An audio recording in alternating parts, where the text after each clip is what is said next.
Halo semuanya, perkenalkan nama saya Manda Melida Nur Aziza dari Prodi Pendidikan Guru Sekolah Dasar. Di sini saya akan menjelaskan bagaimana timbal balik antara filsafat ilmu dan pendidikan. Yang pertama yaitu bagaimana filsafat ilmu dapat mengawasi dan mempertanyakan eksistensi ilmiah serta nilai-nilai dalam ilmu pendidikan. Filsafat ilmu berperan sebagai landasan kritis dalam ilmu pendidikan dengan cara mengkaji 3 aspek utama, yaitu 1. Ontologi, mempertanyakan apa hakikat pendidikan itu, objek yang dipelajari, serta realitas dalam dunia pendidikan.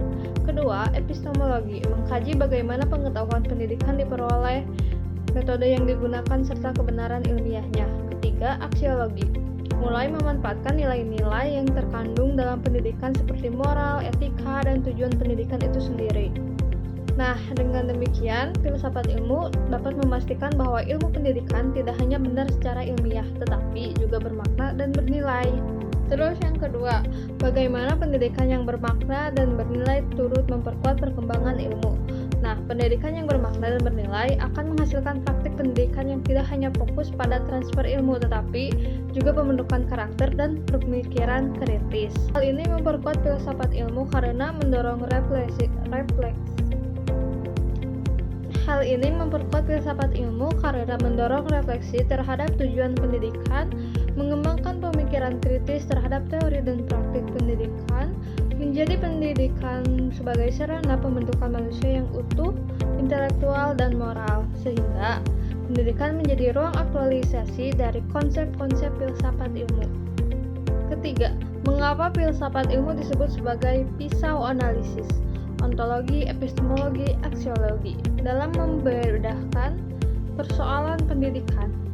Karena filsafat ilmu yang disebut sebagai pisau analisis itu digunakan untuk mengkaji masalah pendidikan secara mendalam melalui 3 pendekatan, yaitu ontologi untuk menganalisis hakikat masalah, misalnya apa itu belajar, dan epistemologi mengkaji cara memperoleh solusi, metode pembelajaran yang tepat, serta aksiologi menilai dampak dan nilai dari solusi tersebut apakah bermanfaat dan etis.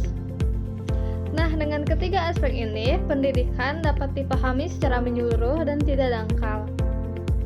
Nah, ada juga contoh konkretnya penerapan filsafat ilmu dalam praktik pendidikan, yaitu kebijakan kurikulum. Dalam penyusunan kurikulum mempertimbangkan nilai dengan cara aksiologi, terus isi materi secara ontologi, dan cara penyampaiannya dengan cara epistemologi. Lalu proses pembelajaran, guru memilih metode pembelajaran yang aktif karena diyakini lebih efektif secara epistemologi dan bernilai bagi perkembangan siswa. Lalu penilaian pendidikan, evaluasi tidak hanya mengukur kognitif, tetapi juga sikap dan keterampilan sebagai bagian dari nilai pendidikan. Nah, kesimpulannya, filsafat ilmu memiliki peran penting dalam pendidikan dasar berpikir kritis, alat analisis, serta penentu arah dan nilai pendidikan agar lebih bermakna, ilmiah, dan bermanfaat bagi kehidupan. Nah, begitu saja penjelasan dari saya tentang timbal balik antara pendidikan ilmu serta ilmu filsafat. Semoga dimengerti dan terima kasih. Wassalamualaikum warahmatullahi wabarakatuh.